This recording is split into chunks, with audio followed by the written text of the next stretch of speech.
Everyone, అందరూ ఎలా ఉన్నారు? బాగున్నారా? ఈరోజు సండే స్పెషల్స్ ఏంటి మీ ఇంట్లోని?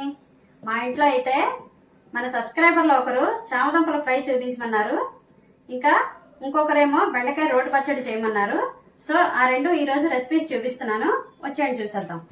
చూడండి, నేను ఇక్కడ 1/2 kg చామదుంపలు తీసుకున్నాను. 1/2 kgకి శుభ్రంగా కడుక్కొని గ్లాసున్నర నీళ్లు పోసుకొని 2 విజిల్లు నేను కుక్కర్ పెట్టుకుంటున్నాను. చూడండి, నేను ఇక్కడ కుక్కర్ పెట్టేసుకున్నాను. ఇప్పుడు బెండకాయ పచ్చడి కోసం నేను ఇప్పుడు ఇందులో ఏం వేస్తానో చూడండి. ఫస్ట్ అయితే బాండీ పెట్టుకోండి, అందులో కొంచెం ఒక 3 స్పూన్లు నూనె వేసుకోండి. చూడండి, నేను ఈ మాత్రం బెండకాయలు తరుక్కున్నాను. పచ్చిమిరపకాయలు మీకు కారంకి సరిపడా వేసుకోండి. పచ్చిమిరపకాయలు ఈ రెండు నేను ఇప్పుడు మూకుట్లో వేసేస్తున్నాను.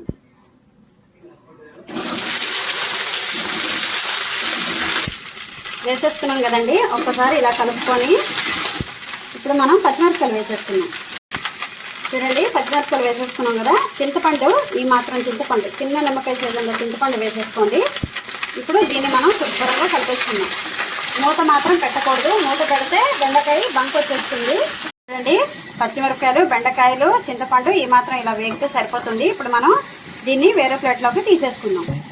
ఇప్పుడు ఇందులో కొంచెం ఒక చుక్క నూనె వేసుకోండి. ఇప్పుడు మనం పచ్చడికి కావాల్సిన ఎండుమిరపకాయలు ఒక 5-6 వేసుకోండి. కొంచెం ఇంగువ, దీన్ని ఇప్పుడు వేయించేసుకోండి. చక్కగాను దూరగా వేగాక తీసేసుకోండి. ఇవి వేగిపోయండి. ఇప్పుడు మనం ఇది పక్కకు తీసేసుకుందాం. చామదుంపలు కుక్కర్ పెట్టుకున్నాం కదండి, 2 విజిల్లు వచ్చి కుక్కర్ చల్లారింది. చూడండి, చామదుంపలు శుభ్రంగా ఉడికిపోయాయి. దీన్ని ఇప్పుడు మనం తొక్క తీసేసుకుందాం. చూడండి, చామదుంపలు తొక్క తీసేసుకొని ఇలా రెడీ చేసి పెట్టుకున్నాను. ఇప్పుడు మనం బాండీ పెట్టుకొని ఆయిల్ వేసుకుందాం. ఫ్రైకి సరిపడా ఆయిల్ వేసుకుందాం. చూడండి, ఫ్రైకి సరిపడా ఆయిల్ వేసేసుకోండి. ఆయిల్ హీట్ ఎక్కే లోపల మనం బెండకాయ పచ్చడి చేసేసుకుందాం. చూడండి, ఈ బెండకాయతో పాటు గ్రైండర్లో వేయద్దు. ఎండుమిరపకాయలు, పచ్చిమిరపకాయలు, ఉప్పు, చింతపండు ఇవన్నీ వేసేసుకొని ఫస్ట్ అయితే గ్రైండ్ చేసుకోవాలి. పచ్చడికి సరిపడా తగినంత ఉప్పు వేసేసుకుంటున్నాను. ఉప్పు, పచ్చిమిరపకాయలు, ఎండుమిరపకాయలు, ఇంగువ, చింతపండు ఇవన్నీ ఫస్ట్ మిక్సీ ఆడేసుకుందాం. మిక్సీ ఆడేసుకున్నాను. ఇప్పుడు మనం బెండకాయలు వేసేసుకుందాం. చూడండి, బెండకాయ వేసేసుకున్నాను. కచ్చా బచ్చా తిప్పుకోవాలి, ఎక్కువసేపు తిప్పొద్దు. మిక్సీ మెత్తగా అయిపోతుంది, బంకలాగా వచ్చేస్తుంది. కచ్చా బచ్చా తిప్పుకొని జస్ట్ తిప్పండి, సరిపోతుంది. ఆయిల్ వేడెక్కిందండి. ఇప్పుడు మనం ఇందులో చామదుంపలు వేసేసుకుందాం.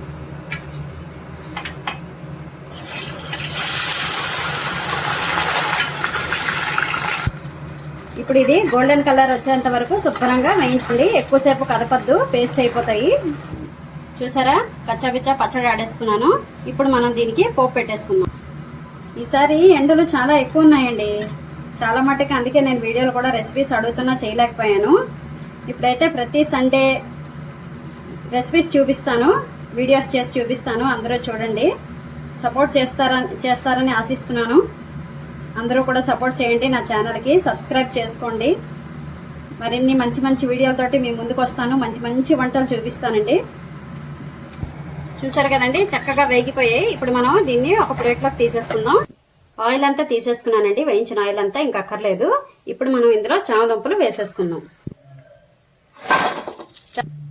చామదుంపలు వేసుకున్నాం కదండి, ఇప్పుడు మనం ఇందులో ఉప్పు, కారం వేసుకుందాం. తగినంత ఉప్పు వేసుకోండి.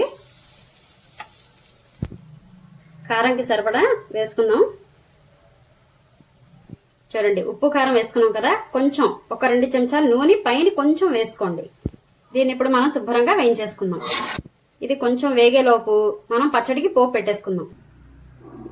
చూడండి, బాండీ పెట్టుకున్నాను. ఇప్పుడు మనం కొంచెం ఒక 2 చెంచాలు నూనె వేసుకుందాం.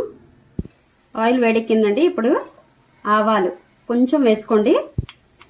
మినపప్పు, పోపు వేగిపోయిందండి. దీన్ని ఇప్పుడు మనం పచ్చడిలో వేసేసుకుందాం.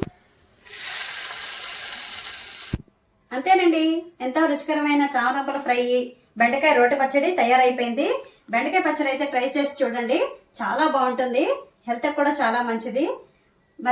మరిన్ని వీడియోస్ కోసం సపోర్ట్ చేయాలని కోరుకుంటున్నాను.